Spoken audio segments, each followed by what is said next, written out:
Entonces comenzamos la semana pasada a ver un poco en cuanto a los principios de la inspiración, cómo las Sagradas Escrituras se originó, cómo Dios usó a hombres limitados para poder compartir verdades sagradas, la palabra de Dios, y ser compartida en un lenguaje que nosotros la entendiésemos y sin embargo no fuera corrompida al interaccionar con el ser humano, porque ahí es donde se encuentra el problema. En la cadena de la revelación, la parte débil es el ser humano, la parte donde pueden el mensaje ser corrompido. Pero como vimos, Dios está a cargo de todo el proceso y el que realmente está a cargo de todo el proceso es el Espíritu Santo, especialmente cuando tiene que ver con el ser humano. El Espíritu Santo es el que capacita al profeta para recibir los mensajes, para interaccionar con seres celestiales, ya sea ángeles o con Jesús, y poder recibir la palabra de Dios y luego comunicarla, ya sea verbalmente o escrita, en una manera que no viola su identidad y su individualidad y sin embargo tampoco corrompe el mensaje divino.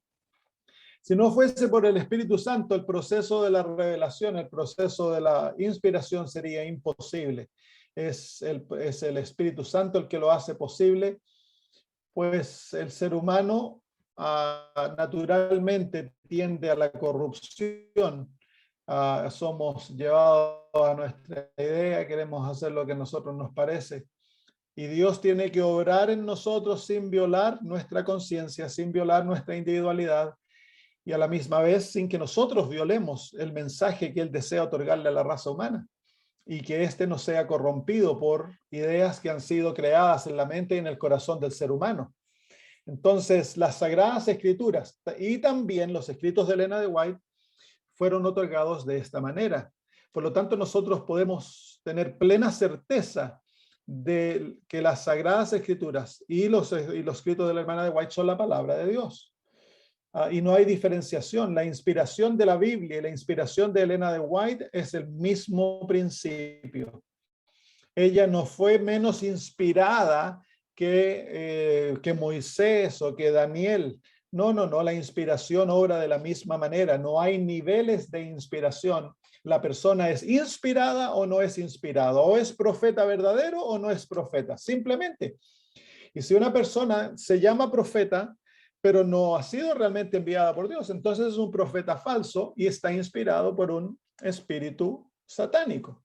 Y esa, como se llama, prueba ha de hacerse a todos los profetas. Pero una vez que un profeta se comprueba que es un profeta verdadero o un profeta falso, ya sea se lo rechaza y no se sigue probando, o se lo acepta y no se sigue probando. No es necesario que cada generación pruebe a los profetas, porque si no, nunca podríamos aceptar las Sagradas Escrituras como palabra de Dios. Una vez que los profetas son aceptados, que son profetas verdaderos, entonces las generaciones que vienen han de aceptar al profeta como profeta verdadero. Y lo mismo ocurre en el caso de Elena de White. Entonces vamos a ver, no hoy, pero la próxima semana vamos a ver cuáles son las pruebas a las cuales se le somete a un profeta para saber si es profeta verdadero o profeta falso. Muy bien, vamos entonces y otra cosa que hemos de decir, cuando un profeta habla, su palabra es autoritativa, no por el profeta, sino porque él representa a Dios. Profeta es representante de Dios y el que habla a través del profeta verdadero es el Espíritu Santo, es Dios. Por lo tanto, la palabra del profeta es la palabra más autoritativa en la tierra. No hay nada que pueda ponerse sobre las Sagradas Escrituras o los escritos de Elena de White, pues son palabra de Dios. Entonces, un escrito es lo más poderoso que el ser humano tenga en sus manos. No hay gobierno, no hay iglesia, no hay juntas, no hay pastores ni líderes que puedan ponerse sobre aquello que ellos demanden, que esa autoridad se acepta sobre aquello. Cuando tenemos un escrito tenemos la autoridad máxima. Es por eso que la autoridad de la iglesia es extraída de los escritos de Dios.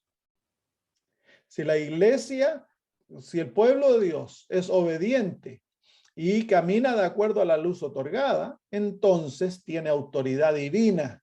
Si la iglesia no camina de acuerdo a la luz otorgada y está en rebelión, en apostasía, entonces no tiene autoridad divina.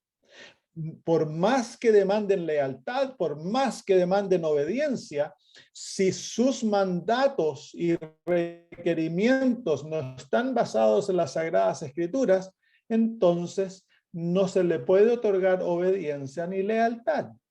Porque si uno se somete a un sistema humano que está en apostasía, que está en rebelión contra la palabra de Dios, entonces uno cae en rebelión contra la palabra de Dios. Entonces eso tiene, cada miembro de iglesia tiene el privilegio del estudio de las Sagradas Escrituras, del espíritu de profecía y caminar de acuerdo a aquella luz.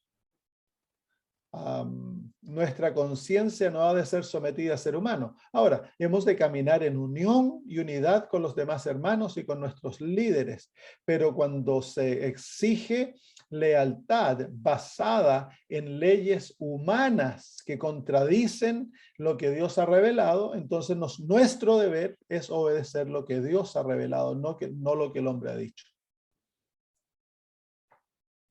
Y eso tiene que quedar claro, porque tristemente muchas veces los pastores y líderes se toman poderes que no les han sido otorgados y ellos demandan que una obediencia poco menos que ciega de los miembros de iglesia. Y eso no es un sistema divino. El miembro, dentro del sistema adventista, el miembro tiene tanta autoridad como el pastor. Y la autoridad otorgada al líder es la autoridad otorgada por los miembros, no es lo opuesto. No son los líderes que otorgan autoridad a los miembros, son los miembros que otorgan autoridad al líder en las Sagradas Escrituras. Entonces, tristemente en nuestros países muchas veces se ha desarrollado un sistema de gobierno dentro de la iglesia a medida que ha ido pasando el tiempo y está más basado en el sistema católico que en el sistema verdadero adventista. Entonces, para poder retomar ello, los miembros han de conocer su autoridad y su autoridad está basada en las Sagradas Escrituras y en el espíritu de profecía. ¿Por qué? Porque esa es revelación divina, pues. Revelación divina. Si un pastor enseña en contra de las Sagradas Escrituras, en contra del espíritu de profecía, ha perdido su autoridad dentro de la iglesia adventista, pues.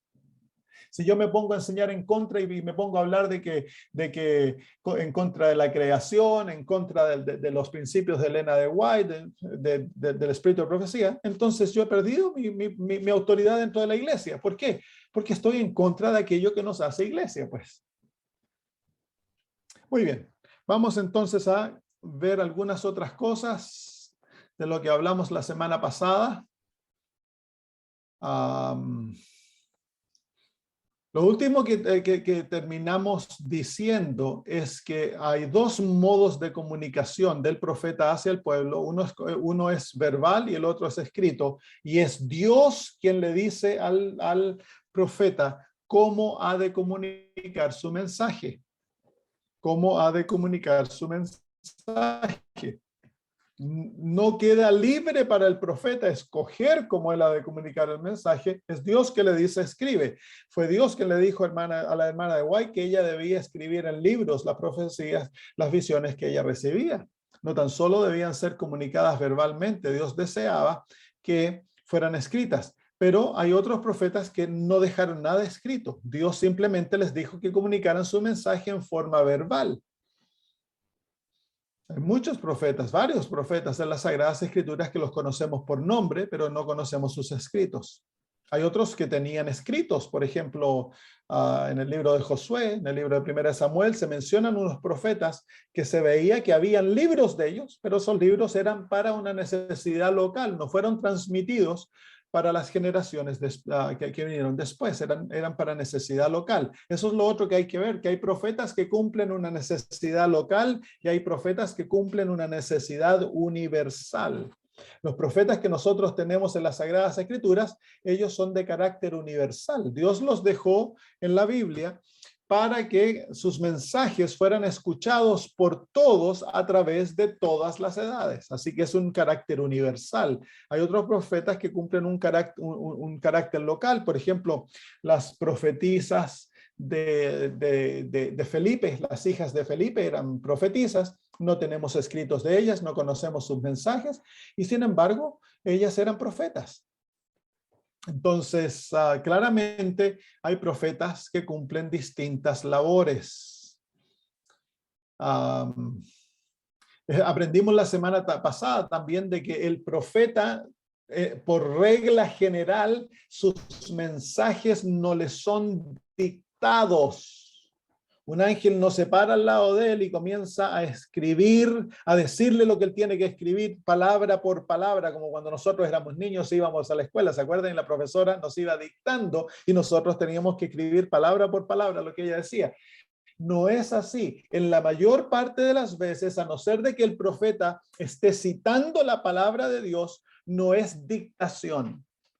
Y esto es en contradicción, esto es la verdadera inspiración, es la inspiración del pensamiento, no de las palabras del profeta. Un pensamiento puede ser expresado de distintas maneras, pero todavía expresar el pensamiento. Pero, por ejemplo, en el libro del Mormón, los mormones enseñan que las tablas que escribió José Smith fueron dictadas por el ángel Moroni. Así que el libro del Mormón fue dictado. Y eso entonces nos muestra que no es verdadera inspiración, porque Dios no obra de esa manera. Nunca en la Biblia Dios ha obrado para dictar un libro totalmente palabra por palabra al profeta. Eso no existe. Los 10 mandamientos son dictados, sí. Y hay algunas por aquí y por allá donde el profeta cita a Dios o al ángel, pero eso es todo. Y la hermana de White corrobora aquello, que Dios obra en el profeta.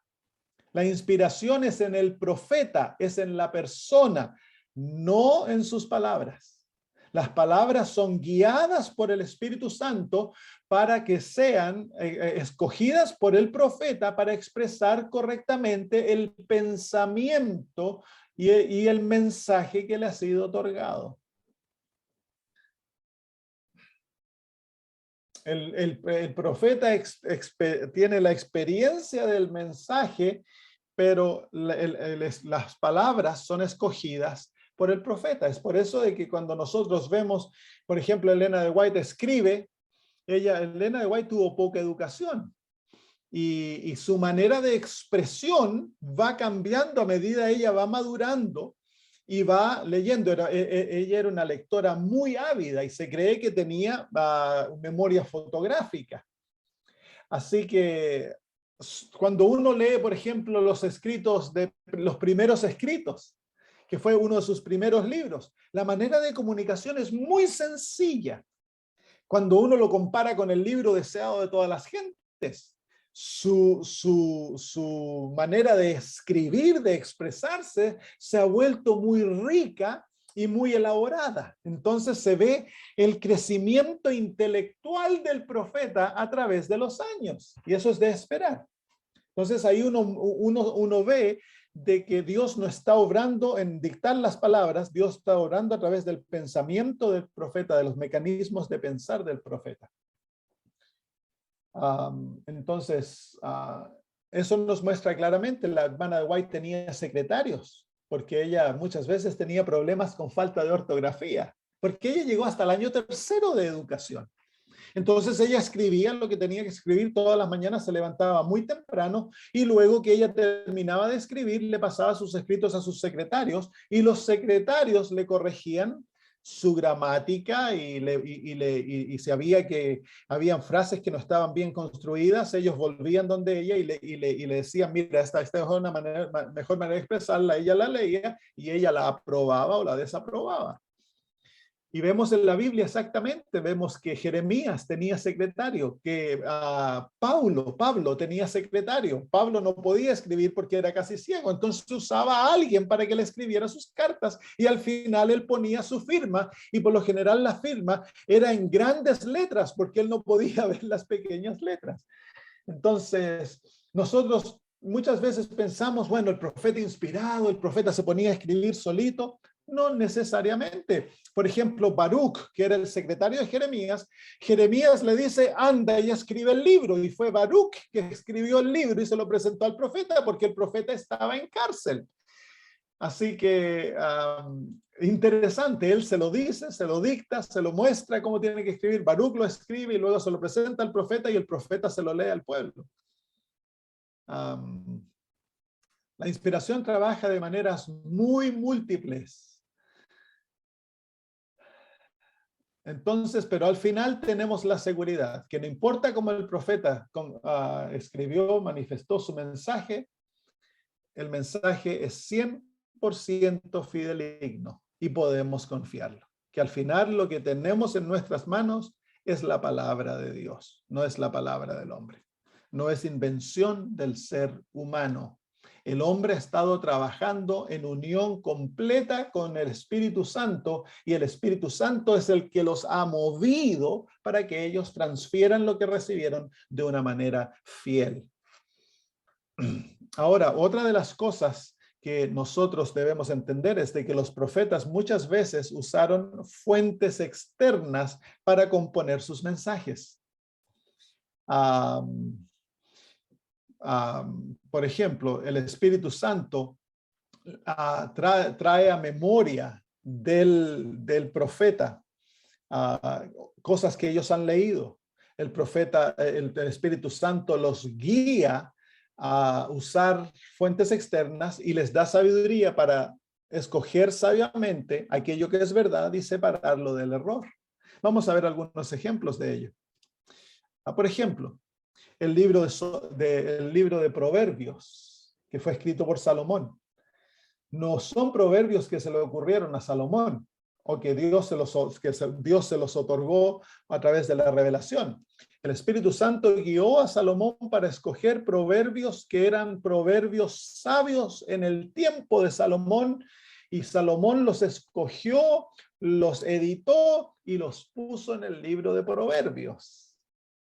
Así que vemos ahí la inspiración obrando de otra manera, guiando al que está inspirado para ver fuentes externas y escoger la verdad y separar la verdad del error en aquello que ya ha sido otorgado a través de la sabiduría general que se encontraba en aquellos tiempos, y al usarlo aquello, siendo guiado por el Espíritu Santo y separando la verdad del error, entonces aquello que Salomón recogió llega a ser inspiración, llega a ser la palabra de Dios. El Josué y Samuel mencionan en sus libros a Jasher o Jazer, el profeta Jazer, que no tenemos sus fuentes, pero se ve que Josué y Samuel lo usan como una fuente en la historia que ellos están escribiendo. El apóstol Juan, en el libro de Apocalipsis, usa palabras, imágenes y referencias al Antiguo Testamento, pero también usa imágenes del mundo en el cual él vivía, en el cual sus oyentes, sus lectores del libro estaban bien habilitados. Por ejemplo, cuando el apóstol le manda la carta a la Odisea y dice que son tibios, esa imagen venía de la ciudad donde ellos estaban, porque la Odisea era la única ciudad en el contexto local, porque era una área de aguas volcánicas, de aguas termales. Y resulta que las otras ciudades ya sea tenían agua muy caliente o agua muy fría. pero la Odisea tenía aguas tibias. Entonces Dios le dice que eran tibios, usa una imagen local. A la Odisea usaba, como se llama, era conocida por su colirio y venía gente de todos lados a buscar colirio para los ojos y el profeta le receta que use colirio. Colirio espiritual. Entonces está usando imágenes locales para describir realidades espirituales. Y está siendo guiado por el Espíritu Santo. En el libro de Judas, Judas hace referencia a un libro apócrifo, el libro de Enoc. En su carta, en la carta cortita de Judas, que está antes del libro de Apocalipsis, él menciona a Enoc. Y esa referencia, él cita a Enoc, esa referencia viene del libro de Enoc, que era un libro que no está en las Sagradas Escrituras, pero era muy popular entre los cristianos de aquel tiempo. Dios no lo escogió para que estuviera en las Sagradas Escrituras. Hay un montón de ideas en cuanto al libro de Enoc, pero el apóstol Judas, o el que escribió la carta de Judas, él, ¿cómo se llama? Lo cita, y ahí vemos que él está usando una referencia externa, él está usando material que él ya ha conocido, el Espíritu Santo lo lleva a usar ese material e incluirlo en su carta, y aquello llega a ser parte del libro inspirado. Lucas, como lo vimos la semana pasada, él recolectó la información de su libro, del libro de Lucas, la vida de Jesús. Él nos dice claramente en el capítulo 1 que él recolectó aquella información, usó fuentes de aquellos que habían estado en contacto con Jesús y a través de aquellos de hablar con ellos y escuchar sus historias y preguntarles. El apóstol luego escribió el libro, no el apóstol, porque Lucas no era apóstol, simplemente Lucas, el doctor, escribió entonces el libro como un testimonio para Teófilo. Y el libro llegó a ser inspirado, es un libro inspirado por Dios, guiado. Dios guía a Lucas para construir el libro, que ahora lo conocemos por su nombre, la carta. Entonces, el proceso de la inspiración es un proceso complejo, no es un proceso sencillo como muchas veces nosotros lo imaginamos, que algo, bueno, el profeta recibe un sueño y se pone a escribir. No, el profeta recibe sueño, pero luego para construir y comunicar lo que él ha recibido, el profeta comienza a usar un sinnúmero de distintos fuentes para construir y producir el mensaje que Dios le ha otorgado de la mejor manera posible.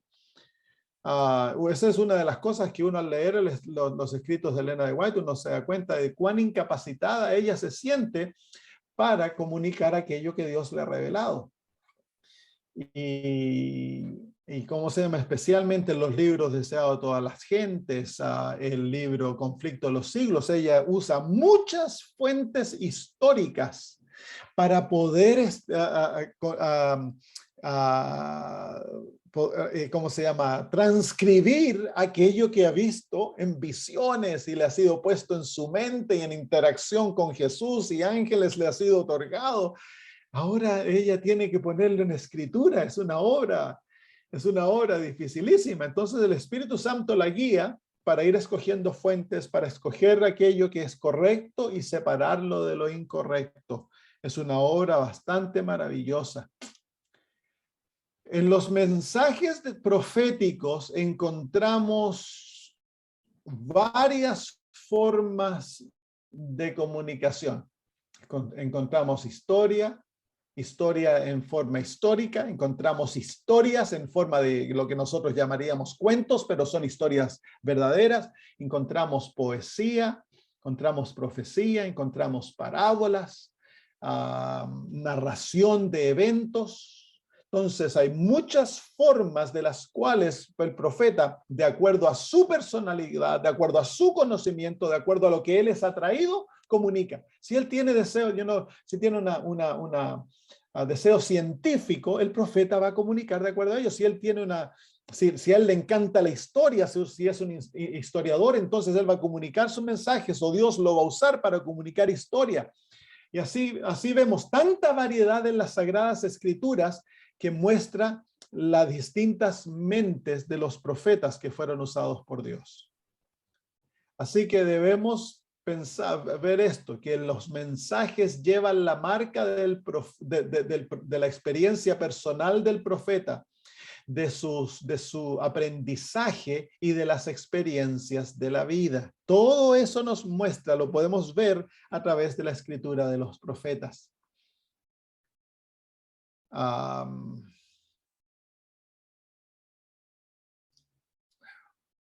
Y sin embargo, al final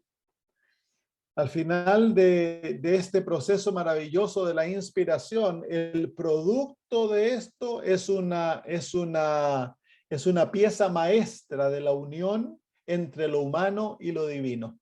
El mensaje es de Dios, ha sido guiado por el Espíritu Santo y es totalmente confiable, y a pesar que ha sido comunicado por un medio humano e imperfecto. Entonces, por eso que las Sagradas Escrituras es un libro tan maravilloso, es un libro milagroso realmente, porque la manera en que nos llegó es un milagro. Es un milagro que Dios pueda comunicar algo tan increíble y tan fiel a través de un medio humano. Entonces, es digno de nuestro estudio. Ahora, consideremos un poquito a los profetas. Porque muchas veces tenemos una idea equivocada de los profetas. Miren lo que dice en la Biblia en cuanto a Elías. Vengan a Santiago capítulo 5 y versículo 7. Santiago capítulo 5 y versículo 7. Versículo 17, perdón. Santiago 5, 17. Dice, Elías era hombre sujeto a pasiones semejantes a las nuestras. Y oró fervientemente para que no lloviese, y no llovió sobre la tierra por 3 años y 6 meses. Entonces, vemos aquí a Elías. Y es un hombre, ¿cómo es descrito por Santiago? Un hombre sujeto a pasiones como las nuestras. Entonces los profetas no eran superhombres. Los profetas eran seres humanos como nosotros, eran seres santos, no porque no pecaban, ni eran incapaces de hacer algo incorrecto, eran santos porque estaban en unión a Cristo. Eran santos porque estaban llenos del Espíritu Santo y amaban a Dios de todo su corazón, pero eran hombres débiles como nosotros. ¿Y no los vemos en la Biblia? Veamos un profeta que no cometió errores. Bueno, tenemos algunos, tenemos a Daniel, que no se le registra pecado, pero él se considera pecaminoso. Él pide perdón por sus faltas en el libro de Daniel al Señor. Pero tenemos claros, por ejemplo, tenemos al profeta Abraham, gran profeta, cometiendo tremendos errores. Abraham, por ejemplo, miente para salvarse el pellejo. Bueno, dice una media verdad, media mentira. Dice que ella no es su hermana, no es su esposa, sino que es su hermana, para salvarse el pellejo, el pillo. Era como se llama, era medio, ¿cómo decimos? Egoísta. Abraham se preocupó de salvarse de la vida y no le importó arriesgar a su esposa. Y era así que tendía la mentira, y vemos a Abraham mintiendo 2 veces. A Abraham le faltaba la fe, tenía temor. Le faltó la fe, le faltó la confianza en Dios, y en vez de confiar que Dios le iba a dar un hijo, cometió el error de la poligamia. Así que Abraham cometió varios errores. Así que ahí vemos que los profetas pueden cometer errores. David, el que escribió los Salmos, profeta de Dios, era armas a tomar David. Y cometió un tremendo pecado. Mató a un hombre para quedarse con su esposa. Cometió adulterio primero y mató al hombre para quedarse con su esposa. Pero David se arrepintió de todo corazón cuando el profeta Natán lo reprimió. El profeta Natán cometió un error también. ¿Se acuerdan ustedes cuando David quería construir el templo y Natán le dijo, todo lo que Dios ha puesto en tu corazón, hazlo? Y Dios le apareció en la noche a Natán y le dijo, anda a decirle que yo no le voy a permitir que ¿cómo se llama? Lleve adelante el proyecto, porque eres un hombre de sangre. Su hijo lo va a construir. Entonces ahí, ¿cómo se llama? Natán se arrancó con sus tarros, como decimos en Chile, le dio permiso para que hiciera lo que Dios no deseaba que hiciera. Dios no le había comunicado a Natán que le diera permiso a David. Así que vemos dentro de las Sagradas Escrituras, Moisés vemos cometiendo error. Se enoja y en vez de hablarle a la piedra, golpea la piedra dos veces. Si se queda fuera de Canaán por ello. Los apóstoles, el apóstol Pablo tuvo que retar al apóstol Pedro delante de todos, porque Pedro, cuando estaba con los gentiles y no habían judíos, él estaba feliz de estar con los judíos, con los gentiles. Pero si venían judíos, se apartaba de los gentiles. Entonces era hipócrita Pedro. Así que el apóstol Pablo lo reprimió. El mismo apóstol Pablo cometió errores cuando se pelearon con Barnabás por Andrés. ¿Se acuerdan? Y se separaron y Barnabás siguió con Andrés y Pablo tomó a Timoteo, se fue con Silas. Y luego, años después, reconoce su error y le dice, envíame a Andrés, que me es necesario, le dice. Así que los profetas no son personas sin faltas. Los profetas tienen faltas, tienen debilidades, tienen flaquezas, porque son seres humanos como nosotros. El profeta en su vida no es perfecto. Así que cuando nosotros estudiamos las Sagradas Escrituras, estamos estudiando, y los escritos de Elena de White, estamos buscando y estudiando lo que el profeta dijo o escribió. Si el profeta en su ejemplo contradice lo que está escrito, entonces no seguimos el ejemplo del profeta, seguimos lo que él escribió o ella escribió. Eso es muy importante porque eso es la palabra de Dios. El profeta en sí mismo tiene problemas. Por ejemplo, cuando nosotros vemos los escritos de Elena de White, y ella habla acerca del vegetarianismo y de dejar de comer carne, a ella le costó un mundo dejar de comer carne. Ella era carnívora, ella tenía que comer carne 3 veces al día. Era como los argentinos y los uruguayos, que la carne era como el pan para los chilenos. Ella dice, y ella tuvo tremenda cantidad de problemas de dejar de comer carne, pero lo dejó. Le costó tiempo, pero lo dejó. Así que hemos de entender de que no seguimos el ejemplo del profeta, seguimos sus palabras. En la mayor cantidad de eventos, el profeta es fiel, pero hay otras veces que les desafío a él mismo seguir su propio consejo, porque son seres humanos, flacos como nosotros, débiles como nosotros, que tienen sus luchas. Por ejemplo, ¿ustedes sabían que Elena de White y Jaime White se separaron un tiempo? Porque Jaime White estaba tratando de imponerle a Elena de White que ella escribiera lo que él quería. Había tenido 2, 3 strokes y apoplegias, y su mente no quedó tan bien, y entonces él se volvió muy, muy dominador.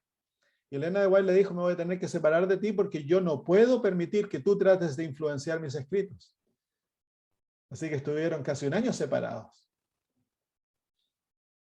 Así que sí, en las casas de los profetas también se cuecen habas. Entonces, no hemos nosotros de tener la imagen del profeta católico, del santo católico, de ese santo que tiene la aureola en la cabeza, que no pueden hacer nada malo. No, el profeta es santo porque él ama a Jesús, está entregado a Cristo de todo corazón y está anhelando, tiene toda su vida en el camino de vivir una vida santa, pero flaquea. Así que cuando nosotros escuchamos por ahí, sí, pero la hermana White hizo esto, entonces nosotros hemos de preguntarnos primero, ¿qué fue lo que ella escribió? ¿Qué fue lo que ella dijo?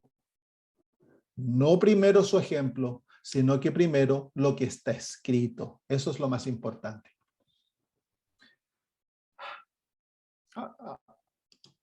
Les voy a dar tiempito para hacer algunas preguntas antes que cambiemos a las, ¿cómo se llama? Vengan conmigo al libro de Primera de Pedro. Segunda de Pedro capítulo 1, versículo 19. Vamos a terminar mirando a las Escrituras con estas palabras del apóstol Pedro en cuanto a la Biblia. Segunda de Pedro capítulo 1, versículos 19 al 21. Este es el testimonio del apóstol Pedro en cuanto a la profecía, en cuanto a las palabras del profeta, a lo que ellos escribieron. Dice, tenemos también la palabra profética más segura. Quiero que vean aquello. Total confianza en la palabra profética. La palabra profética es lo que comunica el profeta, no tan solo profecía, sino que toda comunicación del profeta lo resume esta palabra profecía. Y luego dice, a la cual hacéis bien a estar atentos como una antorcha que alumbra el lugar oscuro. ¿Cuál es nuestra labor en la manera que nos relacionamos con las Sagradas Escrituras y la inspiración?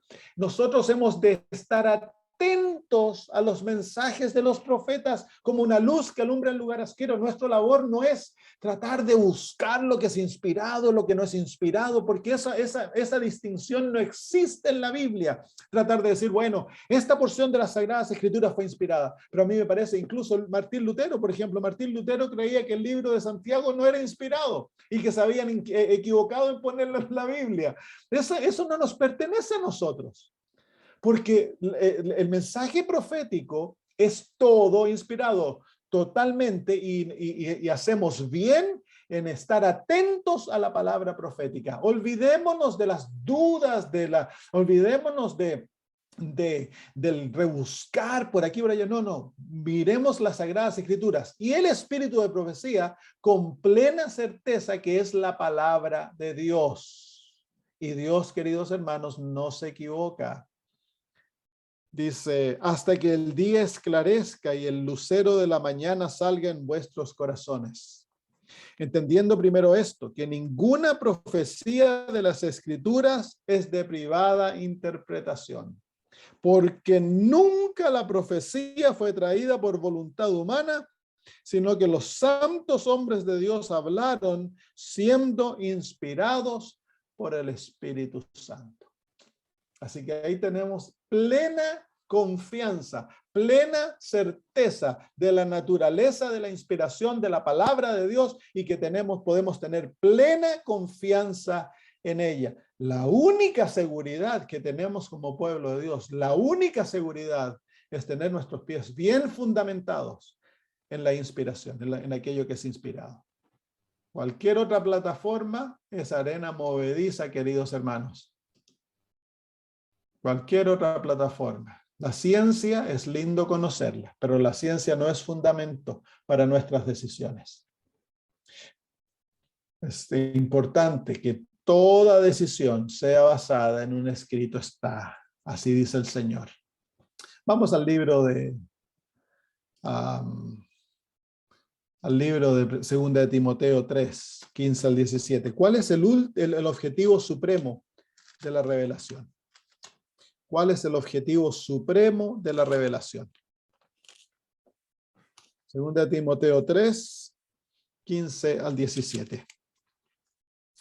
Dice, y que desde la niñez has sabido las sagradas escrituras, las cuales te pueden hacer sabio para la salvación. Ahí él comienza a revelar entonces el objetivo supremo de las Sagradas Escrituras. Uno es hacernos sabio para la salvación por la fe que es en Cristo Jesús. Ese es el objetivo principal de la Biblia, el revelarnos el camino de las Sagradas Escrituras. También el camino de la salvación por fe en Jesús. Toda la Escritura es inspirada por Dios. Y ahora vienen otros objetivos. Y útil para enseñar, para redarguir, para corregir, para instruir en justicia. ¿Y cuál es el propósito de esto? A fin de que el hombre de Dios sea perfecto, enteramente preparado para toda buena obra. Así que ese es el propósito. El propósito de la Biblia no es un propósito teorético. El propósito de la Biblia es un propósito práctico. El propósito de los escritos sagrados es llevar al pueblo de Dios a ser un pueblo santo, un pueblo perfecto, un pueblo que vive una vida de buenas obras, una vida en la imagen de Jesús. Propósito no es que nos sentemos a debatir teológicamente, argumentar puntos de la Sagrada Escritura, el conocer en forma teorética las profecías y saber las fechas y poder definir justificación y santificación y todo eso es lindo. Pero si eso no te lleva a vivir una vida como la de Cristo, no tiene valor alguno, porque el propósito, el objetivo máximo de la Biblia es crear un pueblo que sea celoso de buenas obras. Un pueblo santo, un pueblo que es leal a Dios, un pueblo que conoce la diferencia entre el error y la verdad, y un pueblo que tiene el poder para escoger y vivir una vida de acuerdo a aquella verdad. Entonces, el objetivo de las Sagradas Escrituras es un objetivo práctico. Vamos al libro de San Juan, capítulo 5 y versículo 39. San Juan 5:39.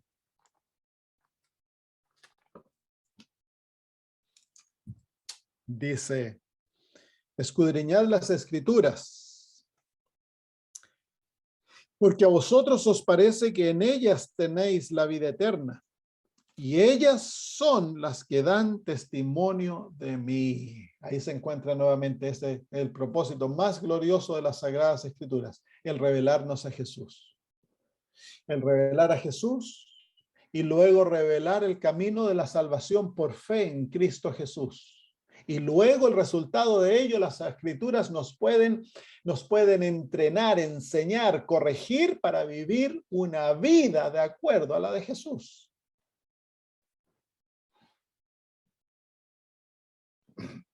Tú a lo mejor no podrás definir todos los puntos más finos de la verdad, pero si tu vida es una vida práctica y tú vives las Sagradas Escrituras, en ti se está cumpliendo el propósito máximo de las Sagradas Escrituras. Es que llevarnos a vivir una vida santa, copiando a Jesús. Entonces, las Sagradas Escrituras debiera ser el fundamento de la educación. Los niños debieran ser educados a través de los principios de la Biblia. De ellos deben ser educados a amar y a venerar la Biblia. Y parte de la educación de ellos, o el fundamento de la educación, toda rama de educación debiera estar asociada a la Biblia, porque las Sagradas Escrituras es el único libro que tiene el poder para transformar la mente, para engrandecer al ser humano, hacerlo noble, hacerlo justo, hacerlo como Jesús. Entonces, es importante que la Biblia se le enseñe al niño desde pequeñito de una forma práctica, que asocie las Sagradas Escrituras con todos los eventos de la vida.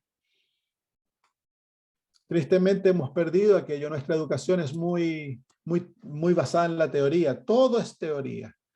Dios desea que la educación sea práctica y que la Biblia esté en el corazón de todo sistema educativo. Muy bien.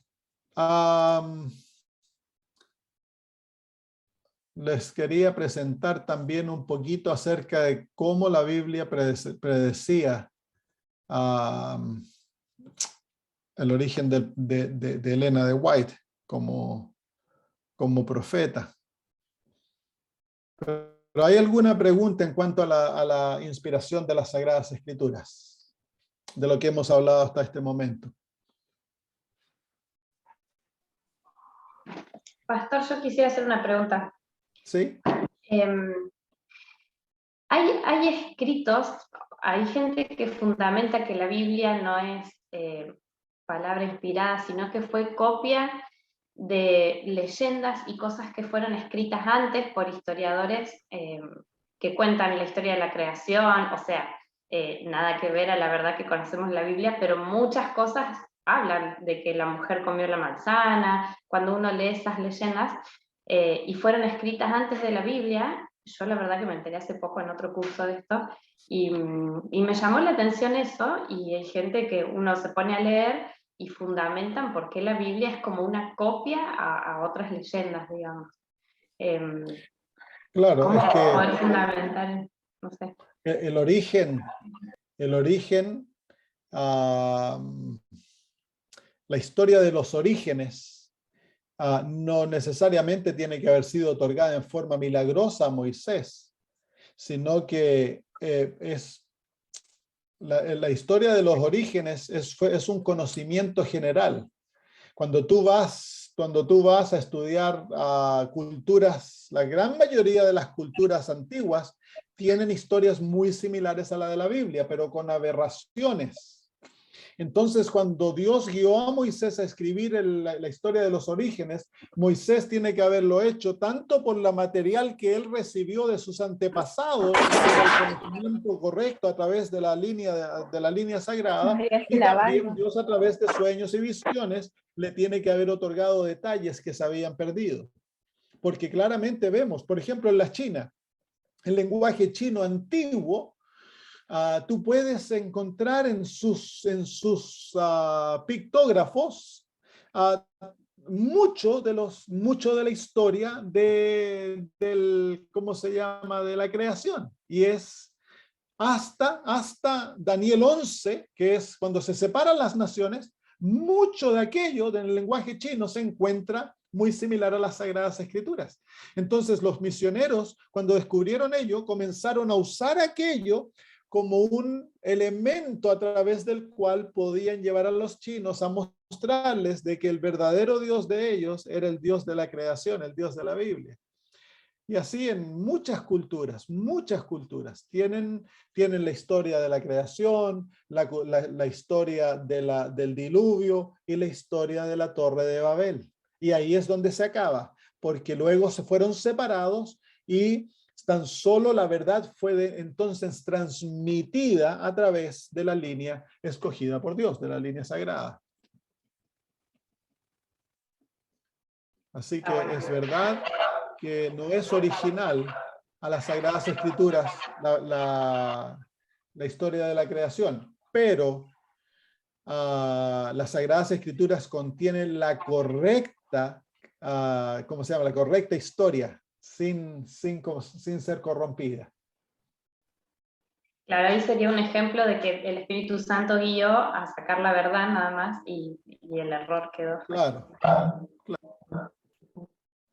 Gracias. De nada. Pastor, buenas noches. Buenas. Ahí pues de pronto se me aclara un poquito. Yo le iba a hacer una pregunta pues más o menos como por esa línea. Moisés escribió el Génesis, ¿cierto? Claro. Y entonces, bueno, el Génesis fue escrito no solamente por lo que se venía, la tradición o lo que se venía hablando de generación en generación, sino también hay parte revelada dentro del libro del Génesis. Dios de alguna manera le reveló a Moisés, digamos, en el caso de Agar e Ismael, cuando dicen que Abraham la dejó, la sacó, y ella dice o sea, ahí en el Génesis dice que ella ya estaba como que dice, para morirse con el hijo, y se le aparece el ángel. ¿Esa parte pudiera decirse que fue inspirada o esa parte forma parte de pronto de alguna tradición hablada? Todo es inspirado, hermana. Pero el profeta es guiado para escoger su material de tal modo que lo que contiene el libro, lo que contiene lo que él ha escrito o ha comunicado, es todo fiel. Así que no necesitamos nosotros ahora quebrarnos la cabeza de tratar de encontrar qué es lo que vino a través de la línea de la comunicación verbal o lo que vino a través de la revelación supernatural. No, Cuando el profeta termina su libro, ese libro es considerado en su entidad totalmente revelado, totalmente inspirado, porque Dios, hasta el Espíritu Santo ha guiado al profeta para que construya aquel libro y escoja el material de tal modo que al final el libro es 100% verdad, es proceso de la inspiración. Ah, ok, gracias, pastor, muy amable. Eso tiene que quedar claro porque muchos comienzan a decir, no, bueno, eso el profeta, el apóstol Pablo, por ejemplo, cuando dice que se saluden con un ósculo santo. Bueno, eso no es inspirado. No, sí es inspirado. Ahora, ¿tiene una aplicación general o una aplicación local? Eso es distinto, pero es inspirado. Él no está ocurriéndose lo que él escribe. El profeta no puede hablar por lo que a él se le ocurre. Cuando el profeta está comunicando, está escribiendo, él no habla lo que se le ocurre, él habla lo que Dios le da. Y el otorgamiento de lo que Dios, en el caso de construir un libro, el libro de Génesis, que se está relatando historia, el profeta puede usar fuentes de historia, pero es el Espíritu Santo el que está guiando al profeta en el uso de aquellas fuentes para que cuando él escoja material, lo escoja y sepa separar entre la verdad y el error. Y eso lo vemos claramente en los escritos de Elena de White. Cuando Elena de White usa fuentes en la composición de sus libros históricos, cita a un autor, pero en otro párrafo, y la parte que dejó de citar en la parte que era errónea. Pero resulta de que muchas veces uno se da cuenta de que con el conocimiento teológico que Elena de White tenía, ella no tenía la capacidad como ser humano para diferenciar en puntos tan finos de teología y darse cuenta que era la verdad y el error. Se ve claramente cómo el Espíritu Santo la está guiando en qué escoger y en qué no escoger. Sí, hola pastor. Hola. Mi pregunta no está tan relacionada, pero no sé si hay un espacio mejor para hacerla. Hay una persona que afirma ser profeta de Dios, llamada Daisy Escalante, ya hace varios años que ha subido videos, etcétera. No sé si usted la ubica y qué opina de ella. Yo soy bien escéptico en cuanto a estas cosas, porque en mi vida como adventista y como pastor he conocido varios que se han llamado profetas. Y por lo general, un profeta no tiende a llamarse a sí mismo profeta, ni a golpear su tambor. Y segundo, hemos de darle tiempo al tiempo. Y dice las Sagradas Escrituras, por sus frutos los conoceréis. ¿Qué es lo que enseñan? Hace unos años atrás, cuando más o menos 10, 12 años atrás, salió un profeta en Estados Unidos, adventista, y que él dijo comenzar a tener visiones. Y las visiones eran bien bonitas.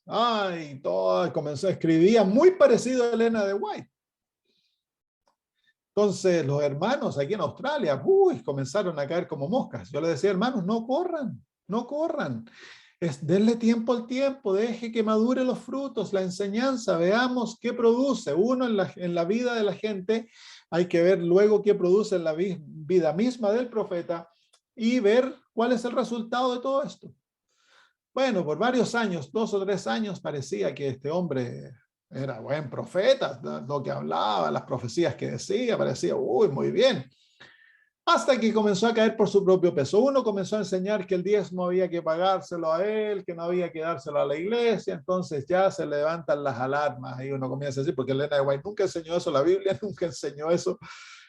Entonces uno comenzó a decir, aquí hay algo equivocado. Entonces algunos hermanos, pastor, hay que enviarle el diezmo al profeta entonces ahora. Y ya comenzaron a enviar sus diezmos, como los adventistas no se les puede dar consejo porque no escuchan. Entonces, bueno, hermano, siga, usted haga lo que usted, yo le aconsejo que no, pero haga usted lo que le parezca. Y eventualmente una secretaria del profeta salió y contó la historia del profeta y que tenía una vida bien disoluta el profeta. Así que ahí los hermanos cayeron, ¿no? Y tristes quedaron por la desilusión. No hay que correr, hay que probarlos. No hay que rechazar ni aceptar. Hay que ver mantener a la distancia, hay que escuchar, ver, hay que ver los resultados de su enseñanza, guían a la fidelidad, guían al abandono de lo que está, niega la autoridad profética de Elena de White, de la Biblia, y si la niega, y si no la niega, si no aparece a negarla, ¿a qué guía las enseñanzas del profeta? Guían a la fidelidad, guían al abandono, a la independencia, a la desunión, todas esas cosas que hay que ver y hay que esperar, ¿Por qué se van a levantar profetas verdaderos? Sí, Dios los va a usar en forma local, pero a mí me suena raro cuando un profeta comienza a llamarse el mismo profeta.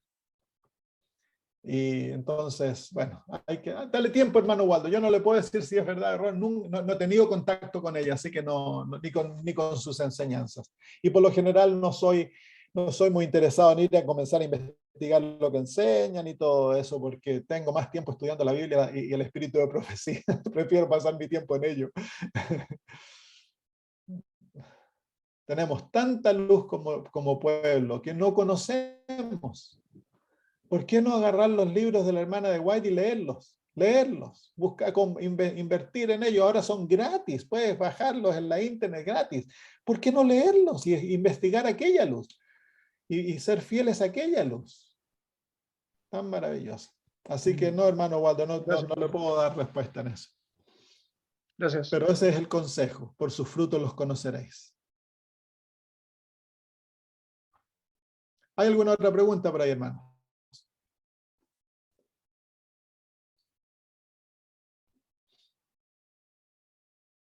Yo me acuerdo que, otra historia, en Chile, hace años atrás, se levantó la iglesia por venir una hermana que decía que era profeta. Yo tenía un buen amigo que era doctor, un hombre muy aprendido, sabía la Sagrada Escritura lo más bien, el espíritu de profecía. Pero cayó. La hermana tuvo visiones, tuvo sueños, así que quedó la grande, todo, había un tremendo, ¿cómo se llama? Efervescencia. Y varios hermanos lo siguieron. Entonces la hermana dijo que había que salir de la ciudad, había que comprar una propiedad en el sur de Chile. Y allá se fueron. Se fueron como 20 hermanos a vivir con la profeta. Claro, le seguían las enseñanzas, practicaban lo que decía, y un día entonces se levantó en la mañana y le dijo a mi amigo: el Señor me ha dicho que te vayas a parar a la carretera y tienes que contar los vehículos que pasan. Entonces, bueno, mi amigo pasó todo el día contando vehículos. Contando vehículos. Después, el próximo día, bueno, ahora anda a contar, el Señor me ha dicho que tienes que contar todos los vehículos amarillos que pasan. Ahí se va todo el día contando vehículos amarillos, sin ningún propósito. Para el tercer día tenía que ir a contar vehículos rojos. Ahí ya se dio cuenta que no era profeta, agarró sus maletas y se fue de vuelta a la ciudad. Pero no necesitamos caer porque alguien tenga visiones, porque alguien tenga sueños, porque alguien diga un sueño y se cumpla el sueño. No, solo si el profeta, sus frutos guían a la fidelidad, guían al amor de Dios, guían a la obediencia de lo que profetas anteriores han dicho, y su vida es una vida de amor y fidelidad a Dios, entonces podemos tomar seriamente aquello lo que un profeta se levante. Yo no he encontrado ningún profeta dentro de la iglesia adventista que haya llamarse ser profeta que cumpla estas condiciones. Ninguno. Así que por eso dudo.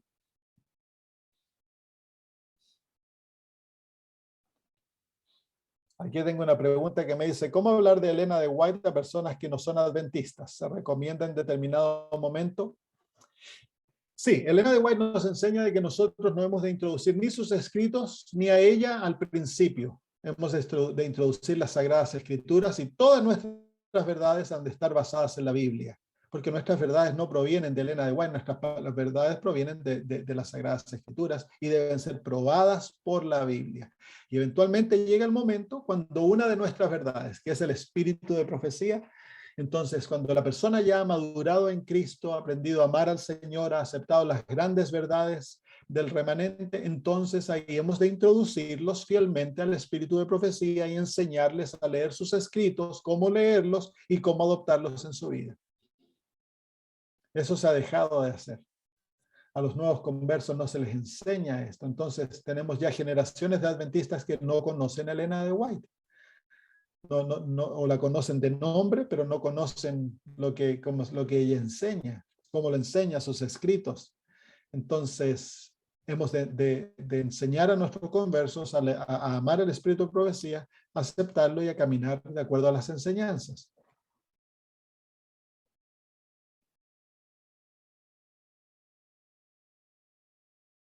¿Hay alguna otra pregunta? Si no, entonces la próxima semana vamos a estudiar cómo saber si un profeta es falso o verdadero. Vamos a usar los métodos bíblicos que se nos deja para determinar entre un verdadero o un falso profeta. Muy bien, oremos. Padre eterno, te agradecemos por darnos profetas maravillosos, Señor, a través de los cuales has comunicado verdades tan grandes, y la acumulación de aquella luz se encuentra en tus sagradas escrituras, la Biblia, la única fuente de verdad en este mundo. Te agradecemos también por el ministerio, Señor, que nos has dado a través de Elena de White, una verdadera profeta, Señor. Queremos pedir que pongas en nuestro corazón un hambre por el estudio de aquello que tú nos has dado de la revelación, y que aprendamos, querido Padre, no tan solo a leer y estudiar, sino que a vivir aquello que tú nos has revelado, Señor. Enséñanos a ser fieles, para que podamos, como el apóstol Pablo dice, ser, Señor, redarguidos, corregidos, y que seamos desarrollados por tu palabra para ser hombres y mujeres de buenas obras, que seamos santos como Jesús y vivamos su vida, Señor. Gracias, por Cristo Jesús lo pedimos. Amén.